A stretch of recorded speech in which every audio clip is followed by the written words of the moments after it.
Señoras y señores, buenos días para todos, bienvenidos. El gusto de saludarlos, de recibirlos en nombre de Somos Uruguay en el ciclo Desayunos Útiles. En la mañana de hoy, con el placer enorme de presentarles al ministro de Economía y Finanzas, Danilo Astori. El tema que nos convoca, la economía uruguaya, inclusión, diferenciación, calidad. Vamos a estar escuchando al ministro y, como habitualmente lo hacemos, luego de la disertación ustedes podrán enviarnos alguna pregunta, algún comentario a través de WhatsApp al número 092 21 20 12. 092 21 20 12. A través del WhatsApp entonces nos pueden enviar alguna consulta, alguna pregunta que se la vamos a estar trasladando a nuestro invitado luego de su disertación. El agradecimiento, como es habitual, a quienes hacen posible los eventos que organiza Somos Uruguay, el auspicio de Catun Nati, Antel, Air Europa, Scotiabank, UCM, Cisnet, Soluciones en Software, Banco de Seguros del Estado, McDonald's, Arapey Termal Resort y Spa, Grupo Gama, Ili Café, Vía Aqua Spa, Cámara Uruguaya del Entretenimiento, Danone, Amén Comunicación Ciudadana, Good Life, Restaurant Francis, Grupo Lev, Proyectos y Promociones, Azucarlito de Marco, Cortiluz, Tevias, ICDS, Enviar, Servicios Postales, Visión Direct, Vitale, Talar, Netgate, Burso Masteller, Coca-Cola, Radio Sarandí, Penguin Random House, Grupo Editorial, Televisión Nacional Uruguay, Jugos del Valle, VTV, El Observador y La Tele. El agradecimiento a todos estos auspiciantes. También apoyan los desayunos útiles Putza, Facal y Compañía Despachantes, Instituto Nacional de Logística, Grupo RAS, ANDA, Uruguay 21, Asociación de Empleados Bancarios del Uruguay, Banco Central del Uruguay, Asociación de Despachantes de Aduana, Banco República, Banco de Previsión Social y también Intergremial de Transporte Profesional de Carga.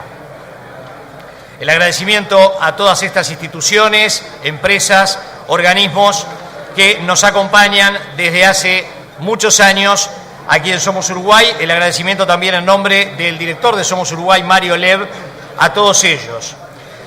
Antes de comenzar también, Good Life, programa de frutas en la empresa, los invita a desayunar con las frutas frescas dispuestas en las mesas. Las mismas están limpias y prontas para su consumo. Good Life también presente junto a los desayunos útiles. Los próximos eventos de Somos Uruguay. Línea de encuentro, jueves 28 de septiembre, 19:30 horas, aquí en el Sheraton Montevideo Hotel. El rol de las empresas públicas hacia la industria del futuro. Los disertantes: Carolina Cose, ministra de Industria, Energía y Minería; Marta Jara, presidenta del directorio de ANCAP; Andrés Tolosa, presidente del directorio de Antel; Gonzalo Casaravilla, presidente del directorio de UTE. 28 de septiembre, 19:30 horas, los esperamos en el ciclo Línea de Encuentro. Y luego nos vamos a reencontrar en el próximo Desayuno Útil, también aquí en el Sheraton, el miércoles 4 de octubre a las 8 de la mañana, y el disertante será el ministro de Transporte y Obras Públicas, Víctor Rossi. Este evento lo podrán ver nuevamente a partir del 12 de septiembre en la página web de Somos Uruguay, www.somosuruguay.com.uy. Finalmente, tenemos los obsequios de nuestros auspiciantes, tanto para nuestro invitado de hoy, el ministro de Economía, Danilo Astori, como también para el sorteo que vamos a hacer al finalizar el desayuno, al terminar la parte del disertante y también las preguntas. Con la tarjeta personal que entregaron al ingreso al salón, vamos a tener obsequios de Penguin Random House, Grupo Editorial, de Vía Aqua Spa, de Good Life, de Cortiluz, de Francis. También vamos a tener Ili Café, obsequiándoles 2 kits de prueba Ili Café durante un mes para su oficina. Así que Eso al final y con el sorteo mediante. Para nuestro disertante, un cuadro de una obra del artista Pablo Peralta, un libro de Penguin Random House, un almuerzo VIP en Restaurant Francis, un suministro y colocación de un automatismo para una cortina de PVC o madera, gentileza de Cortiluz, una membresía por 3 meses en Vía Aqua Spa, y UCM le obsequia un chequeo ejecutivo completo, exámenes de laboratorio, estudios paraclínicos y consultas con reconocidos especialistas. UCM en las instalaciones del Centro Médico en Carrasco. Con UCM estás cubierto. Vamos a presentar a continuación entonces a nuestro invitado especial de hoy. El tema, lo reiteramos, la economía uruguaya, inclusión, diferenciación y calidad. Le damos un fuerte aplauso y recibimos con muchísimo gusto al ministro de Economía y Finanzas, Danilo Astori.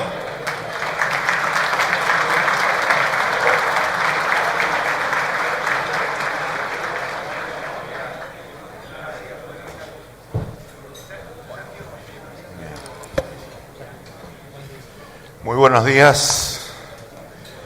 Muchísimas gracias a Somos Uruguay una vez más por esta oportunidad para compartir con ustedes algunos aspectos de la realidad nacional que consideramos de interés.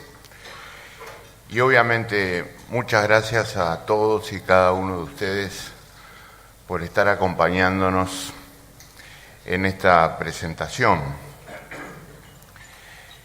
El título no es casual. Hemos puesto allí rumbo y agenda de la política económica, inclusión, diferenciación y calidad.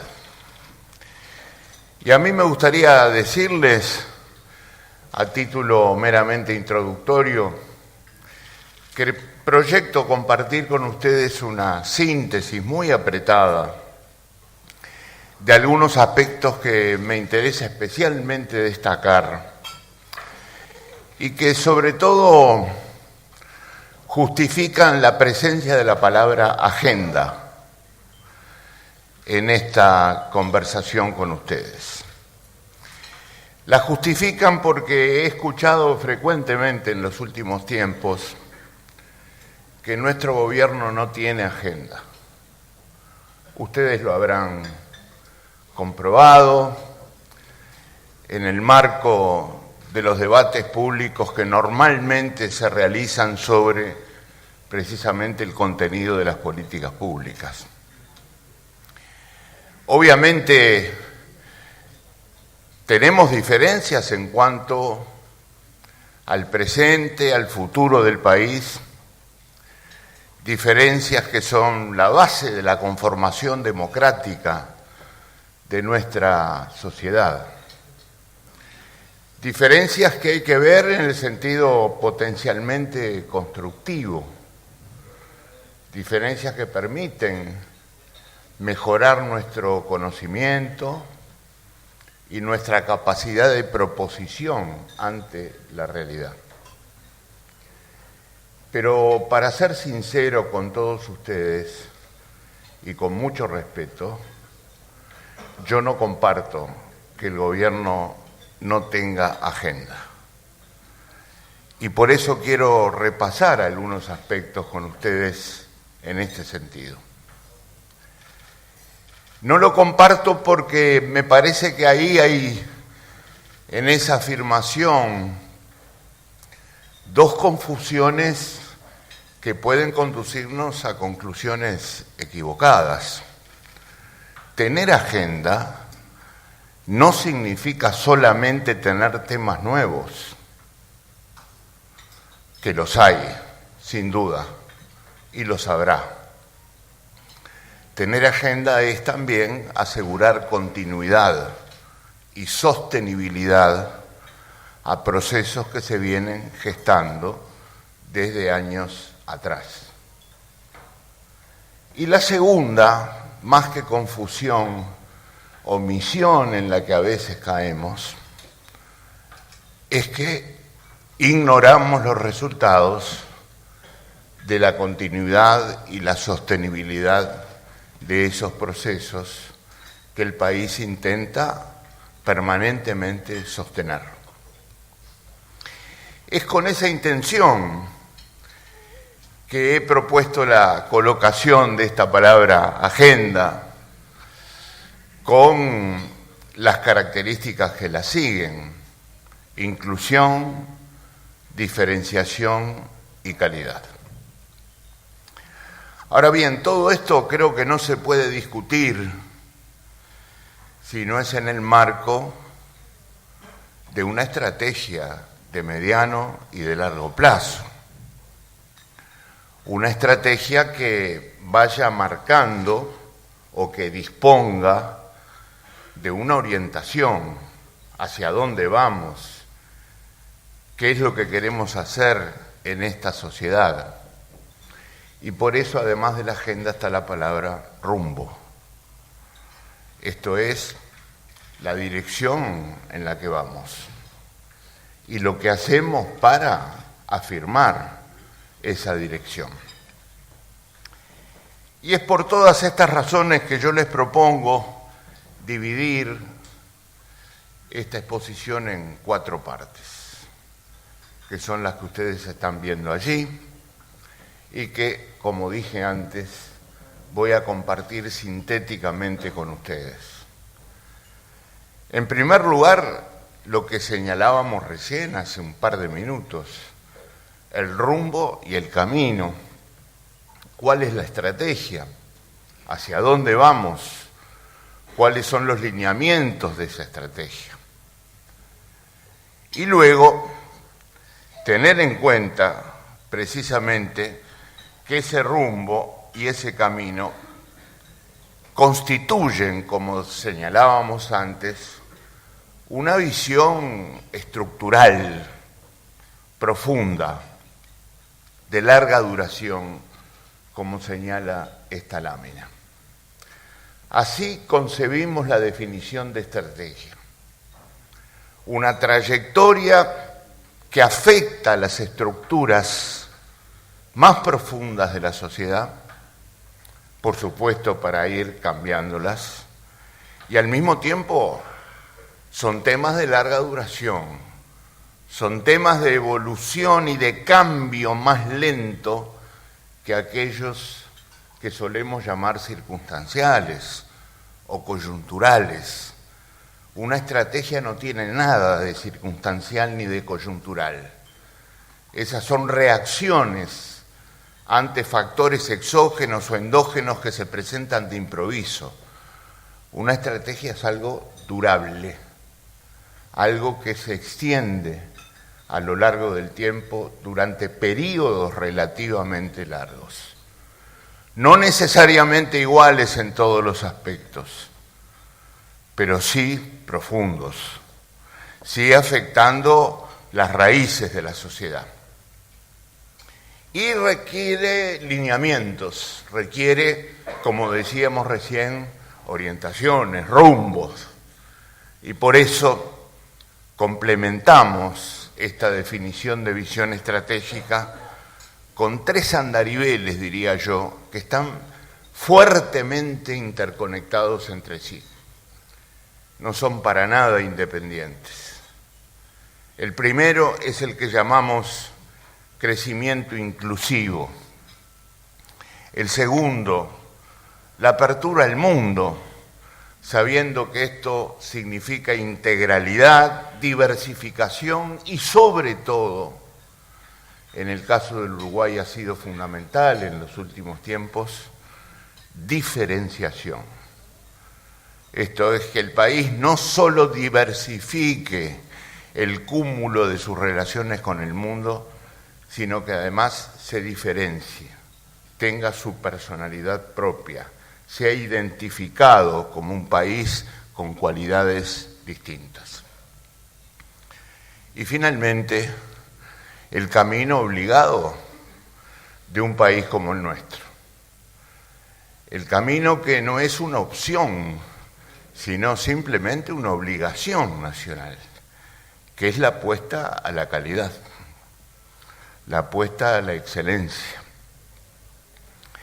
que en conjunto con los demás aspectos como dije antes, interconectados entre sí, van definiéndose los unos a los otros. Es muy difícil practicar la inclusión, esto es, hacer compatible el crecimiento con los derechos humanos, si el país no desarrolla todo su potencial. Vamos a ver en una lámina, dentro de algunos minutos, que sin crecer no hay desarrollo humano. Tampoco hay desarrollo humano sin inclusión. Vamos a ver en unos minutos más que un país como el Uruguay no puede desarrollar ese potencial de crecimiento y desarrollo humano si no se abre al mundo y si no se abre integralmente al mundo.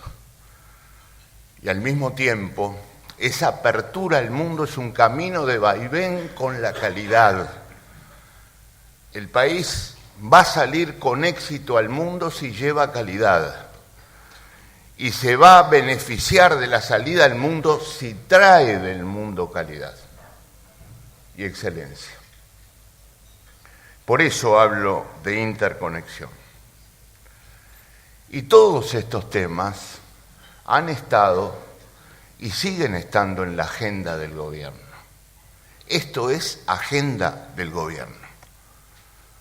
Tal vez ustedes recuerden, seguramente sí, la cantidad de oportunidades en que durante el transcurso de los últimos años hemos hablado de estos conceptos. Lo hemos hecho muchas veces, porque entendemos que son el sello de la personalidad del gobierno del Uruguay. Ahora bien, ¿esto significa que no están en la agenda del gobierno? No, significa lo contrario. Significa que son los que más están en la agenda del gobierno. Que esta es también la agenda del gobierno. Repito, más allá de los temas nuevos que podamos incorporar y que los hay. Vamos a empezar entonces con el crecimiento inclusivo, que se sintetiza en esta lámina que nos exime de mayores comentarios. Esta es una síntesis fundamental de la agenda del gobierno. Ustedes tienen ahí una demostración de que los uruguayos hemos sido capaces de revertir una larga experiencia mundial, por supuesto de carácter negativo. Y es que frecuentemente el crecimiento intenso de una sociedad ha venido asociado con el crecimiento de la desigualdad. Esto es, crecimiento tantas veces ha significado concentración de la riqueza, de los ingresos, de los derechos. Acá estamos mostrando exactamente lo contrario. Mientras Uruguay ha tenido, como veremos recién, el crecimiento más intenso de toda su historia, ha tenido también la caída más intensa de la desigualdad, al mismo tiempo. Ustedes tienen en azul la evolución del índice de Gini, que oscila entre 0 y 1, cuanto más cerca de 0, mayor igualdad en la sociedad. Y tienen la gráfica en rojo del crecimiento espectacular que ha tenido el país en los últimos tiempos. Ese crecimiento que se ha visto ininterrumpido durante 14 años, porque entre 2003 y el presente año 2017, Uruguay no ha parado de crecer. Nunca dejó de crecer en estos 14 años. Lo ha hecho con mayor intensidad, lo ha hecho con menor intensidad, como en 2015, 2016, pero siempre ha crecido y ha vivido el periodo más extenso de la historia en materia de crecimiento. Ningún periodo, y espero que ustedes lo puedan verificar en la práctica, en los últimos 100 años de historia nacional, que son aquellos a los que tuvimos acceso en materia de información, ha tenido los resultados de estos 14 años. El periodo más largo de crecimiento, como decíamos recién. Y es durante ese periodo más largo de crecimiento que el país también ha construido igualdad. Esto se aprecia en primer lugar, antes que nada, en las retribuciones que percibe el trabajo presente y el trabajo pasado, gracias a un descenso notable de la inflación en los últimos tiempos, que se muestra a la izquierda de esta lámina, el país ha logrado mantener, aún en los años de enlentecimiento más agudo, un salario real en crecimiento, como se muestra a la derecha de esta lámina.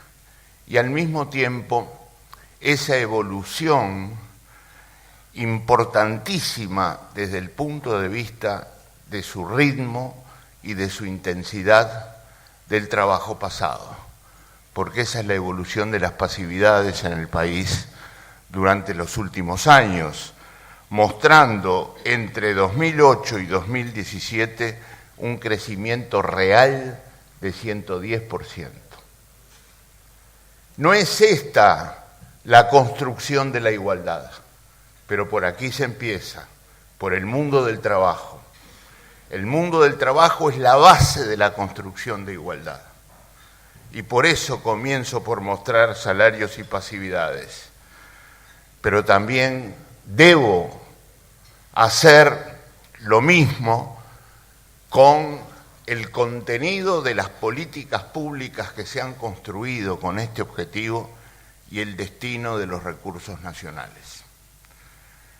Y aquí voy a hacer alusión, si ustedes me permiten, muy rápidamente, a otro tema que ha estado en el debate público permanentemente. Reitero, abordo estas diferencias con respeto, que es la obligación primera de todo debate.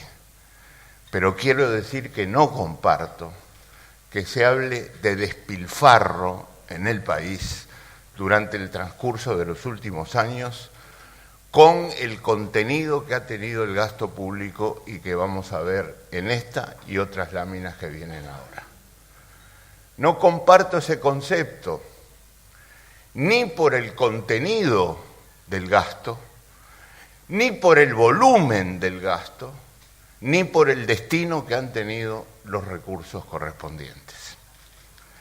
Nosotros tenemos aquí a la izquierda una evolución del gasto público social, esto es, aquel que refiere a las principales condiciones de vida en el país, la salud, la educación, la seguridad pública, la asistencia social. Y vemos que el país ha hecho un enorme esfuerzo, que entre los años 2004 y 2017 muestran un crecimiento real de ese gasto público de 117%. Y luego lo ven con referencia al producto en la parte derecha de esta lámina, comprobando que durante este periodo que estamos analizando, el gasto público social con referencia al Producto Bruto Interno ha pasado de 19.5% a 26.5%. Esto es una modificación estructural fundamental de la composición del gasto en el país.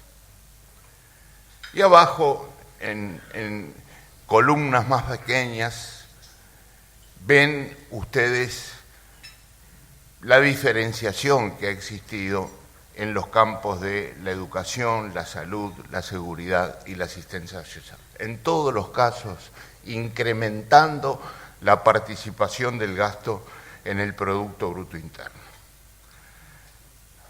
Y lo que hemos logrado con esto, entre otras cosas, y por eso lo de inclusión, ha sido que las condiciones de vida de los uruguayos continúen mejorando.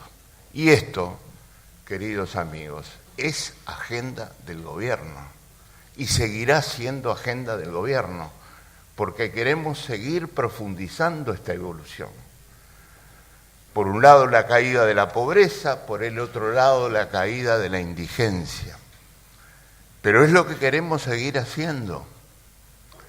Esto no es novedad porque se viene generando desde hace años, pero es una parte fundamental del rumbo, de la orientación y de la agenda de este gobierno. Queremos seguir profundizando esta trayectoria.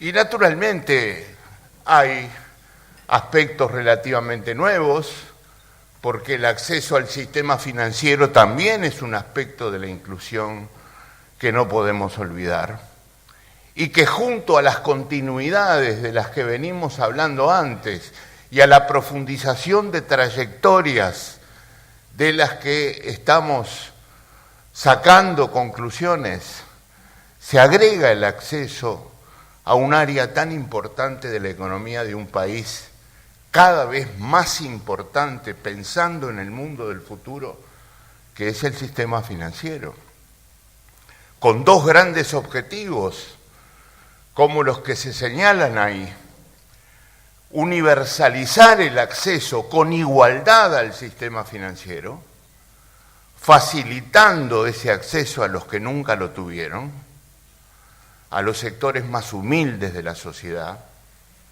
para que puedan tener el uso de medios de pago electrónicos, el fomento del ahorro, para que puedan tener... Acá tengo un problemita técnico. Voy a poner.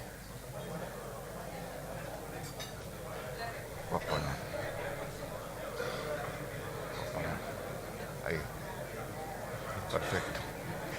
Y al mismo tiempo, junto con ese acceso a planes de ahorro, a una cuenta bancaria, modernizar el sistema de pagos como lo está mostrando el mundo en su conjunto en este momento, fomentando la competencia, promoviendo el uso de pagos electrónicos más modernos, más eficientes, más seguros, en sustitución del dinero en efectivo, e implementando medidas para los pequeños comercios que no queden excluidos del proceso de modernización. Yo creo que todo esto se ha hecho con prudencia y por eso no comparto la calificación de despilfarro de recursos. Nosotros hemos destinado todos estos recursos nacionales a los objetivos de los que hablábamos recién, pero lo hemos hecho con cautela. Y quiero demostrarlo comparándonos con nosotros mismos, pero también comparándonos internacionalmente. Desde el punto de vista de la comparación con nosotros mismos, acá tenemos dos períodos de la historia nacional.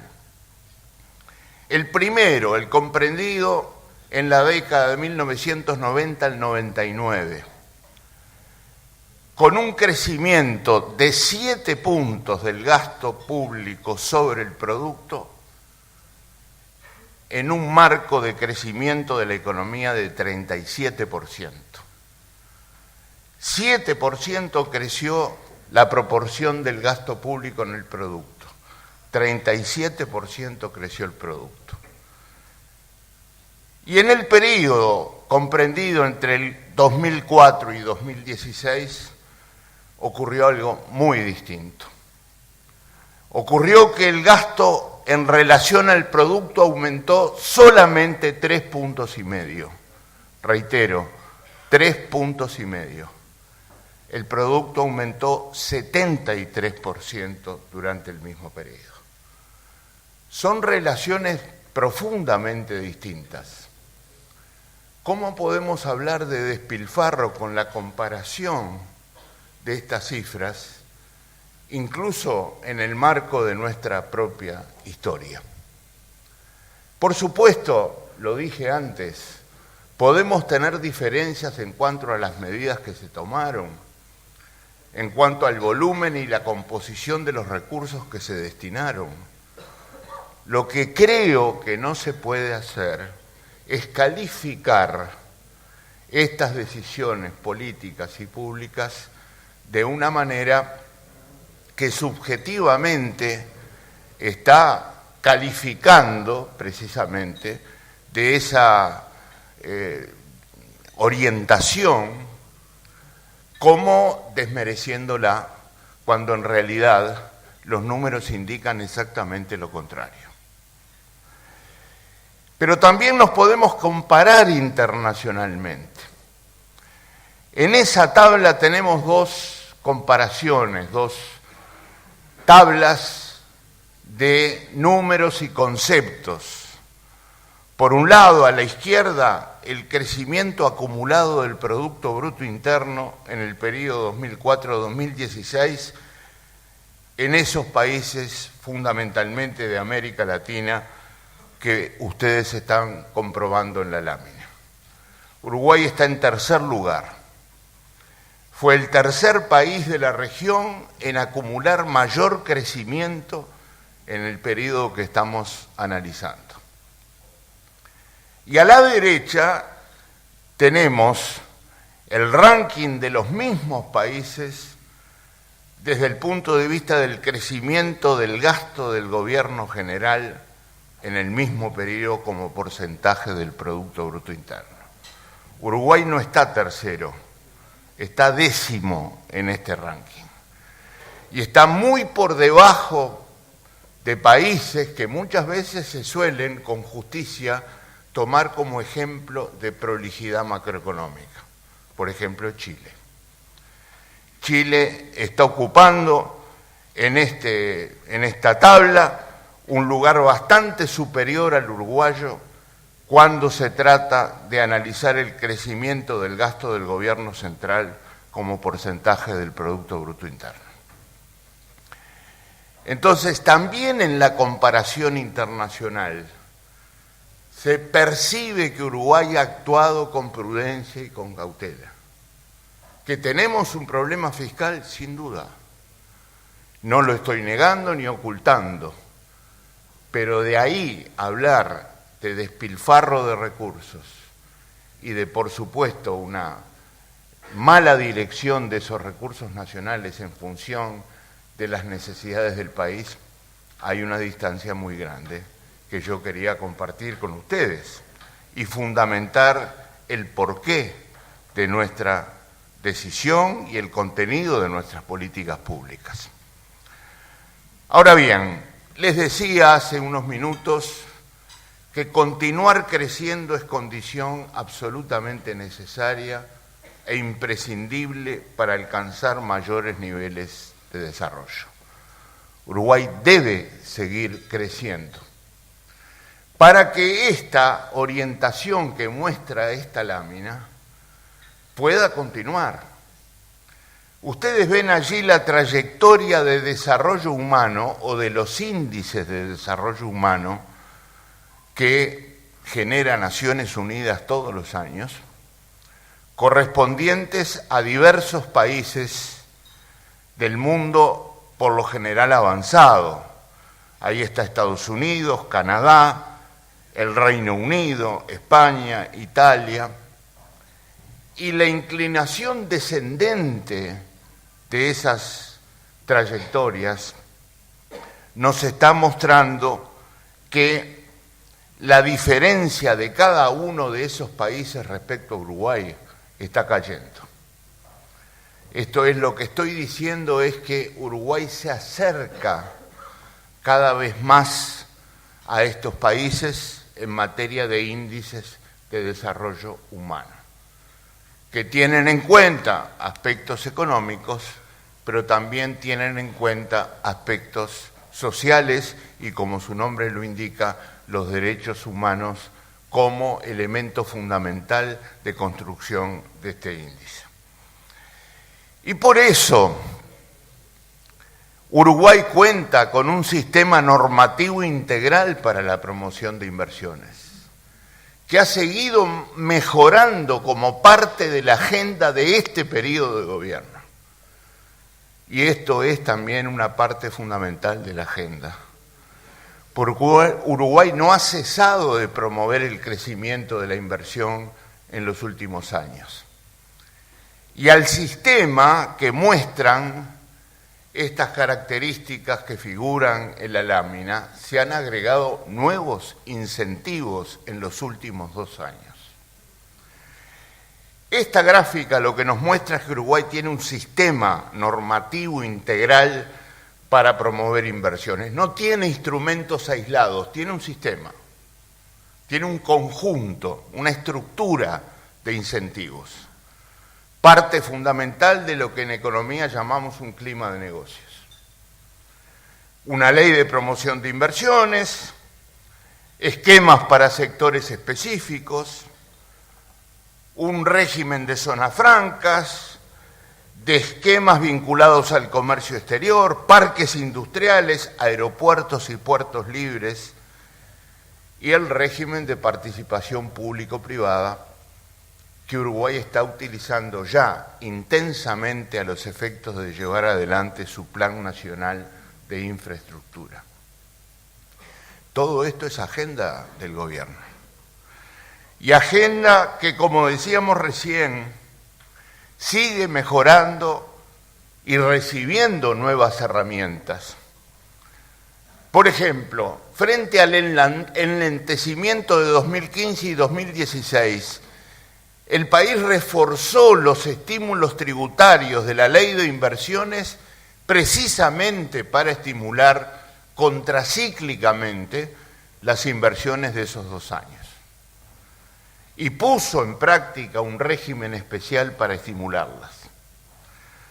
Pero también luego, y esto está en vigencia ahora, agregó esas 5 propuestas específicas, esto es, referidas a sectores específicos, para incrementar el conjunto, la estructura de estímulos a la inversión y al crecimiento, para eventos internacionales, para construcciones de gran dimensión económica, para innovación científica y tecnológica, para centros de servicios compartidos, para construcción, ampliación y explotación de estacionamientos en el departamento de Montevideo. Obviamente se está mejorando el régimen de zonas francas, con la posibilidad de prestar servicios desde zona franca a territorio no franco, y se ha avanzado muchísimo, y esto es lo más reciente, en el régimen de residencia fiscal para estimular la llegada de inversiones del exterior al país. Este régimen de residencia fiscal nuevo que el país se ha dado es un estímulo importante para la llegada de inversiones del exterior. Y el complemento de este conjunto de estímulos, además, por supuesto, de las orientaciones básicas con las que comenzamos esta presentación, es el orden macroeconómico. Sin orden macroeconómico el país no crece y no incluye. Es absolutamente fundamental para el crecimiento inclusivo la coherencia entre los principales instrumentos de la política económica. Y aquí estoy señalando lo que a mi juicio es la clave de esa coherencia. Por un lado, una política monetaria que sepa recurrir a la disciplina permanentemente, sobre todo para lograr las conquistas que el país ha alcanzado en materia inflacionaria. Y una política cambiaria flexible que absorba los shocks del exterior. Una política cambiaria que absorba los shocks eliminando volatilidades y evitando caer en un error histórico que cometió el Uruguay tantas veces en el pasado, que fue adoptar un régimen de política cambiaria de cambio fijo. Y es por eso que también presento sobre este punto una discrepancia. El país no tiene atraso cambiario. El país tiene una política cambiaria que acompaña las tendencias internacionales y elimina volatilidades. Hay atraso cambiario cuando tenemos tipo de cambio fijo.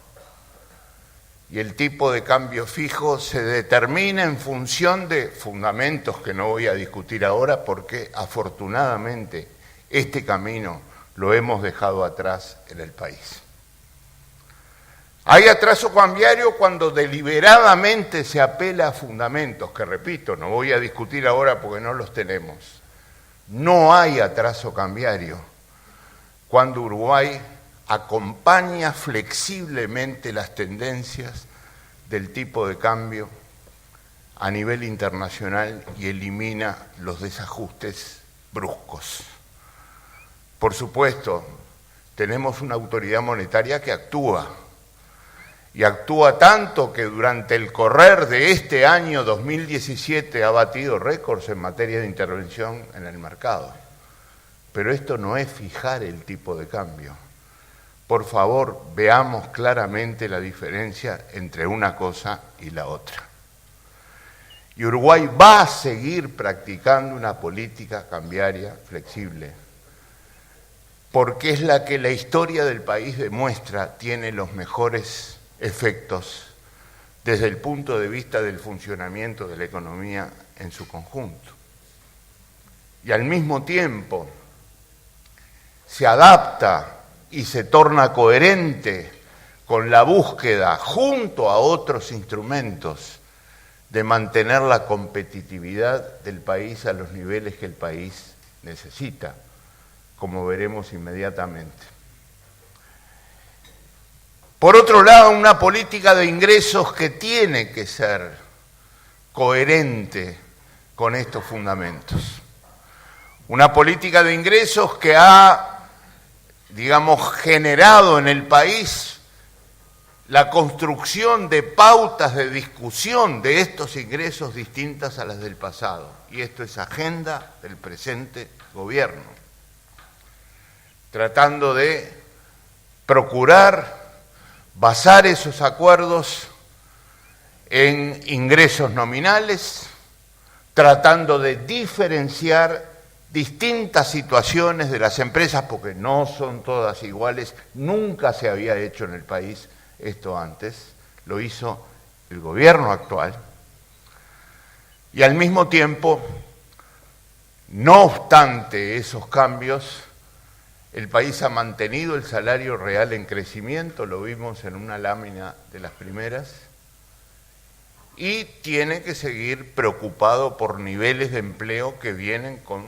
retraso respecto a otras variables económicas, porque la tasa de empleo ha tenido caídas importantes en los últimos tiempos y eso el país lo tiene que encarar a la luz de los nuevos tiempos y a la luz de la coherencia con los demás instrumentos de la política económica. Y naturalmente una política fiscal que no puede dejar de percibir la tensión que hay en las cuentas públicas del país en este momento. Y que tiene que mantener la posibilidad de manejar y controlar ese resultado fiscal con las metas que se ha trazado con mucha prudencia de llegar a un déficit de 2,5 puntos del producto cuando termine este periodo. Meta absolutamente realizable, meta prudente, meta alcanzable, ninguna utopía, por cierto. Un déficit de 2,5 puntos del producto. Y esa es nuestra trayectoria, hacer que esto sea coherente con la utilización de los demás instrumentos de la política económica. La coherencia entre estos tres instrumentos es la base del orden macroeconómico, absolutamente fundamental para alcanzar los objetivos de la agenda.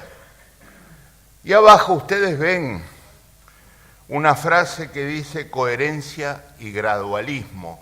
Coherencia entre los instrumentos, gradualismo en la consolidación de sus efectos. Nosotros hemos venido actuando con gradualismo. No compartimos las medidas que bruscamente vayan cambiando las condiciones de la sociedad. Y el gradualismo al que apelamos en gran medida está basado en las fortalezas financieras que ha construido el país. Fortalezas financieras que ahí aparecen representadas por el nivel de liquidez que tiene el Uruguay.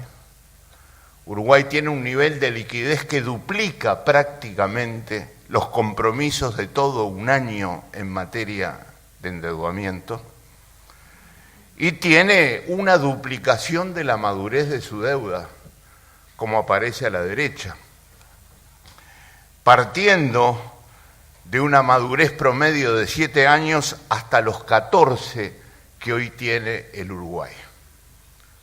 Y al mismo tiempo una reducción notable de nuestra deuda en moneda extranjera. La parte derecha de la gráfica demuestra la disminución absolutamente extraordinaria del porcentaje de deuda en moneda extranjera. Y quiero decirles que en estos momentos en los que estamos compartiendo este desayuno y haciendo esta presentación, estamos saliendo por segunda vez al mercado, en este momento, en moneda nacional nominal. Lo hicimos en junio por primera vez en la historia del país. Lo estamos haciendo hoy por segunda vez, en una operación sin precedentes, que demuestra la enorme confianza que Uruguay tiene en el exterior. Parte de un punto que vamos a ver antes de finalizar y que hemos llamado la diferenciación. Ser diferente es que Uruguay pueda colocar, como ningún país emergente, atiéndase bien, ningún país emergente, el único fue Uruguay, deuda global en moneda nacional nominal. Deuda global en moneda nacional nominal, que lo hicimos en junio a 2022 pagando un rendimiento de 9.8%.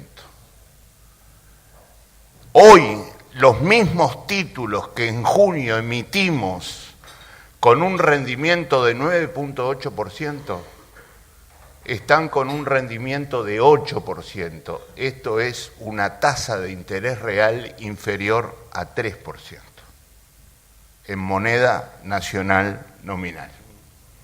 Y una tasa fija.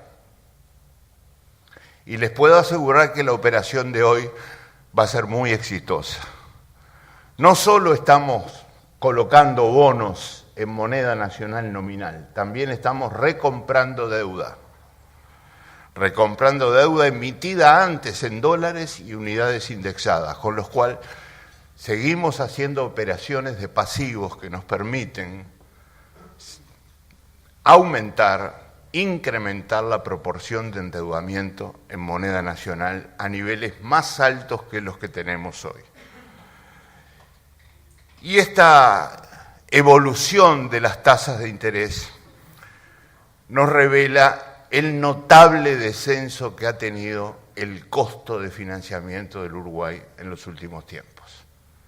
Y estas operaciones, como las que yo acabo de comentar, las fortalezas financieras del país, esas que permiten la gradualidad que de otra manera no se podría tener, precisamente se reflejan en esta evolución de caída brusca, notable, de las tasas de interés. Son tasas de interés en pesos nominales a 3 años.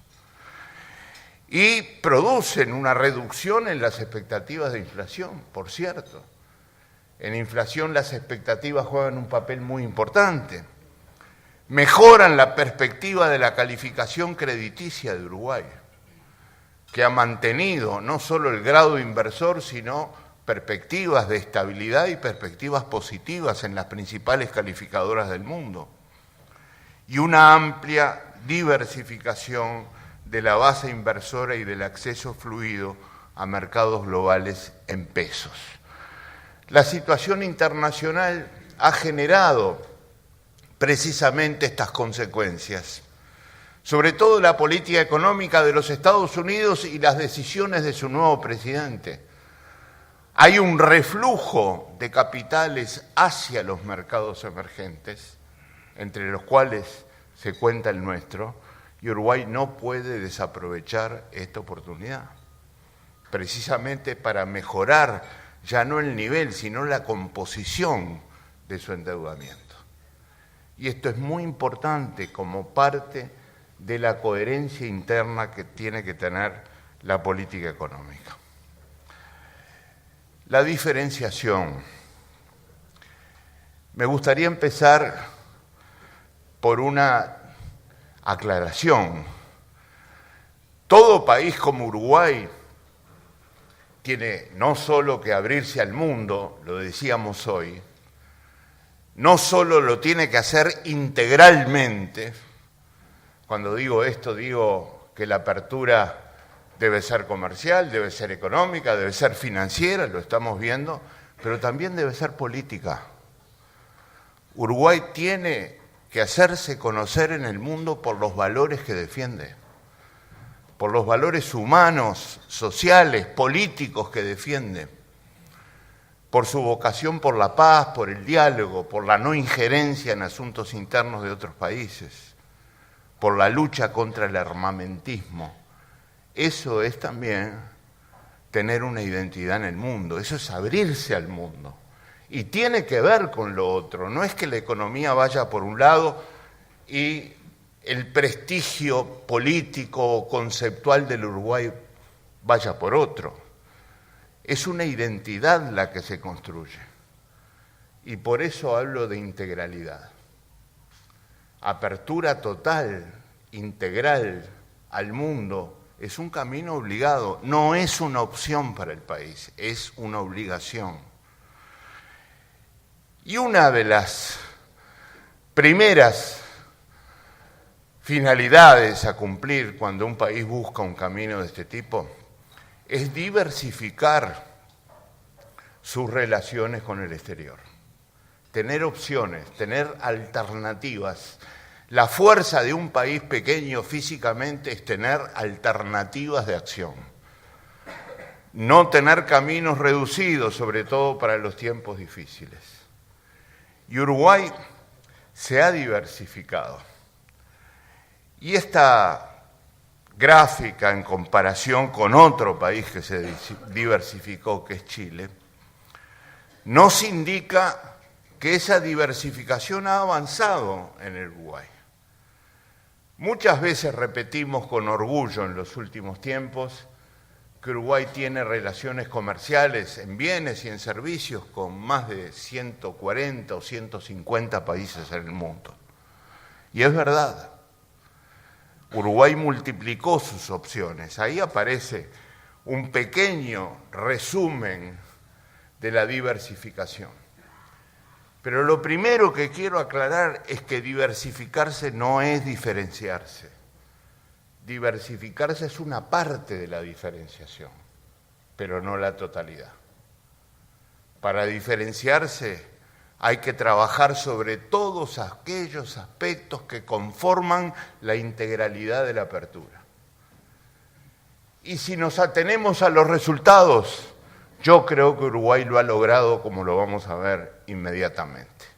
Sin embargo, esta diversificación, para ser sostenible, tiene que tener algo que todavía no tenemos, y sobre lo que hay que trabajar, y también es agenda actual del país. Y lo que tenemos que tener es lo que tiene Chile y no nosotros. Y acá se ve la diferencia. Porque el área coloreada, el área de color naranja a la izquierda, nos muestra que solo el 31% de las exportaciones de Uruguay al mundo se realizan al amparo de algún acuerdo comercial con preferencias arancelarias. Menos de la tercera parte. Y a la derecha se aprecia que casi el 100% de las exportaciones de Chile, 96% para ser más exacto, se realizan al amparo de algún acuerdo comercial. Y en eso estamos sumamente atrasados.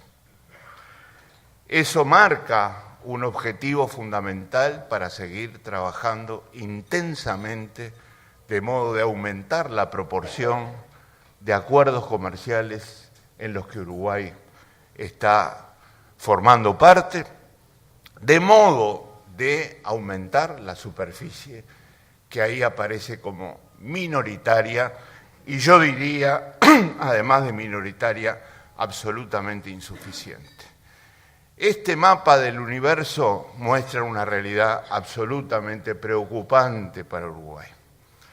Toda la superficie verde está mostrando la superficie de pérdida de preferencias arancelarias que Uruguay sufrió en el marco del Sistema General de Preferencias en el año 2013, por ser un país cuyo crecimiento le ha permitido llegar a niveles de renta que lo sacaron del sistema universal de preferencias, el sistema de preferencias arancelarias a escala global. Ya no tenemos eso que teníamos antes en la superficie verde, lo cual revela la necesidad fundamental de que el país complemente la diversificación con acuerdos comerciales con preferencias, de modo que esa diversificación sea una parte fundamental de la diferenciación. Repito, concepto mucho más integral, mucho más abarcativo. Y obviamente nuestros competidores, y estoy hablando básicamente de Nueva Zelanda y Australia, entran con preferencias arancelarias incomparables con la del Uruguay en nuestro principal mercado de bienes, que es China. Ahí se muestra los números de la carne bovina deshuesada, la leche en polvo, la lana sin peinar, la soja, la pasta de celulosa. Es absolutamente incomparable la ventaja comercial de Australia y Nueva Zelanda respecto a la que puede tener Uruguay en esos mismos mercados. De todas maneras, Uruguay se ha diferenciado y lo ha hecho particularmente, y lo sigue haciendo en el presente año, cuando ha retomado impulso al crecimiento, como ustedes saben, con un muy buen final del año pasado y un mejor comienzo del presente año. Lo cual nos llevó en el Ministerio de Economía a corregir al alza nuestras previsiones. Pero fíjense a la derecha la comparación desde este punto de vista con los vecinos. Entre 2011 y 2017, incluyendo los años del enlentecimiento, que quise precisamente que estuvieran presentes en esta comparación, el Producto Bruto Interno de Uruguay, incluyendo las proyecciones para el año 2017, proyecciones que en nuestro caso son muy prudentes, creció 16%. En el caso de la Argentina, el crecimiento fue de 2%. Y en el caso de Brasil, tenemos una proyección de decrecimiento de 2%. Esto es diferenciarse y sintetizarlo nada más ni nada menos que en la evolución del nivel de actividad. Finalicemos con algo que para nosotros es absolutamente fundamental, y es otro camino que no es opción para el Uruguay, sino camino obligatorio. Un país que no podrá traducir su futuro en términos cuantitativos, debe hacerlo en términos cualitativos, en términos de apuesta a la calidad y a la excelencia, como decíamos hoy. Nos falta mucho desde este punto de vista. Nos falta mucho en el estímulo y en el impulso a esa cadena que conforman estos eslabones: conocimiento, innovación, eficiencia, productividad, competitividad. Esa es la cadena que el país tiene que seguir e impulsar. Pero estamos haciendo esfuerzos. Por ejemplo, esta gráfica nos muestra que entre 2007 y 2015 el gasto en ciencia y tecnología a precios constantes, esto es en moneda constante, creció 73%. ¿Es mucho esto? Para lo que necesita el país, no. Es absolutamente insuficiente y tenemos que trabajar mucho más sobre esta base con perspectivas de futuro. Alguna vez escuché que en la comparación internacional se decía que los países que invierten más en ciencia y tecnología lo hacen porque son países ricos. Y la verdad es que son países ricos porque invierten más en ciencia y tecnología. Es exactamente al revés. Este es el camino que tiene que seguir el Uruguay. Y estamos, repito, haciendo esfuerzos importantes, por ejemplo, con un enfoque sistémico que no tuvimos antes, y esto es agenda actual del Uruguay. Allí aparece un conjunto de instituciones que en el marco del sistema de transformación productiva y competitividad, el país se ha dado como soporte institucional en la búsqueda de la calidad.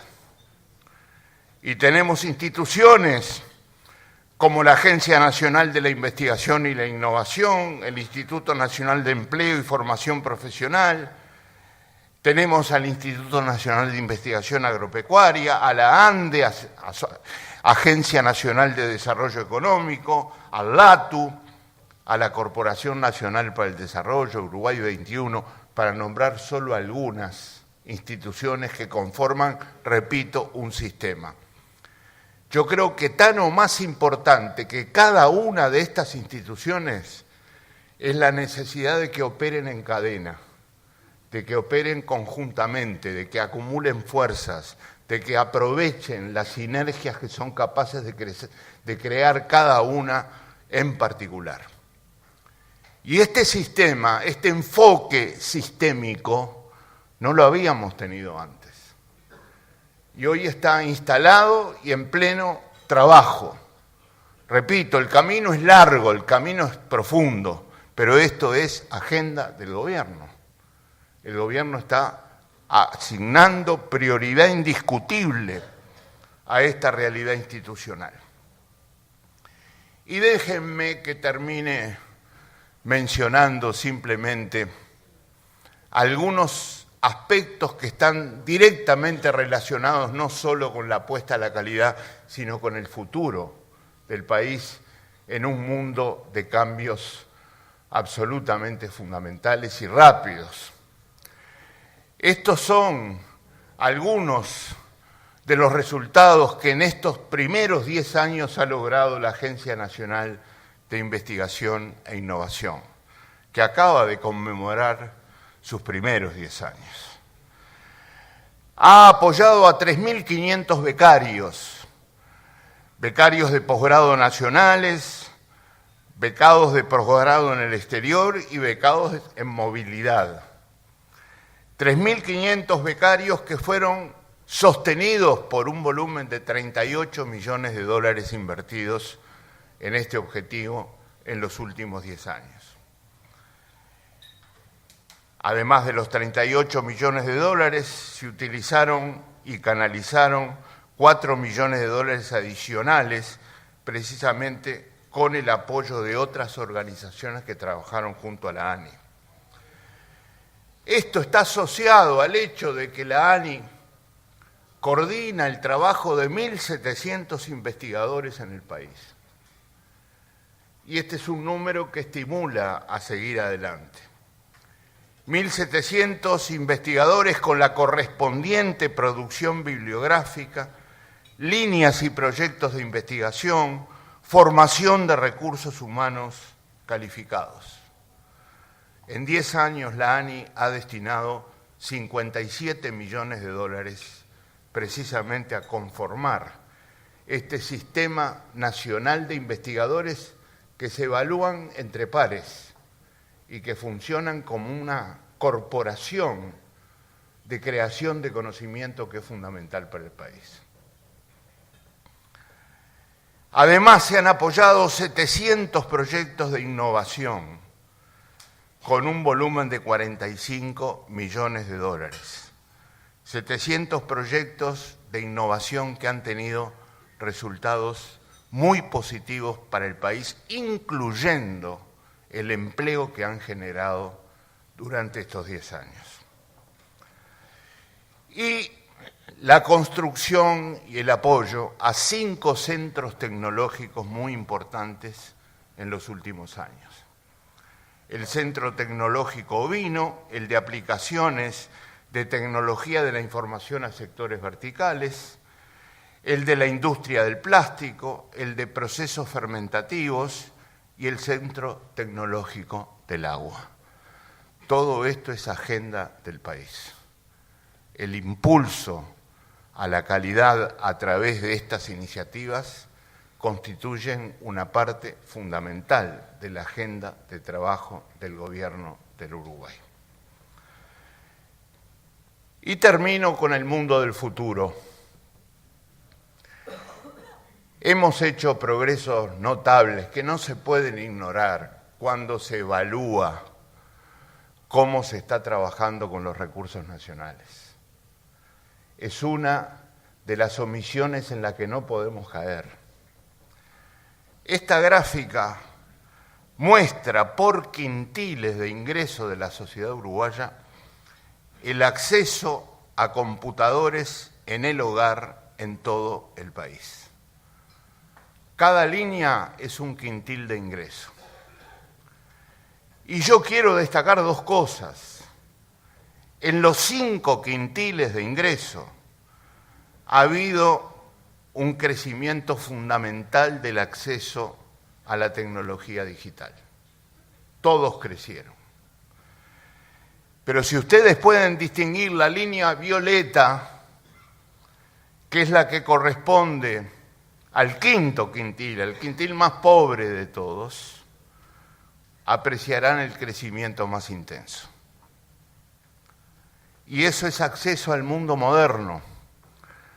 Como porcentajes de la población, de personas en todo el país, ustedes tienen a la derecha los porcentajes de acceso que hoy tenemos por quintil, 87, 79, 75, 72%. Esas son las proporciones de acceso a computadores aún de la población más humilde, aquella que tiene un menor volumen de ingresos. Y el promedio nacional de acceso a computadores hoy de toda la población, el promedio nacional de toda la población es 80%. Y eso es muy importante en un mundo en el que la tecnología digital es una de las herramientas más importantes del cambio vertiginoso que estamos teniendo. Solemos decir en estos días, más que pensar en el mundo de dentro de 50 años, hay que pensar en el mundo de dentro de 5 años. Esto tiene mucho que ver con eso. Y junto con el acceso a computadores por quintiles de ingreso, déjenme que ahora combine esto con otro modo de ver las cosas, que son las edades de los que acceden a la tecnología digital. Allí hay 4 conjuntos de torres, son 4 etapas de la vida distintas. La primera de los 6 a los 13 años, la segunda de los 14 a los 24, la tercera de los 25 a los 65 y la última sobre 65 años. Esto era el país de 2007. Ustedes verán allí que obviamente el quintil celeste, el de más altos ingresos, predomina en todos los casos, pero con grandes diferencias sobre los demás. Observemos ahora el país actual y comprueben ustedes la tendencia a la igualdad que desde este punto de vista fundamental ha existido en todos los casos.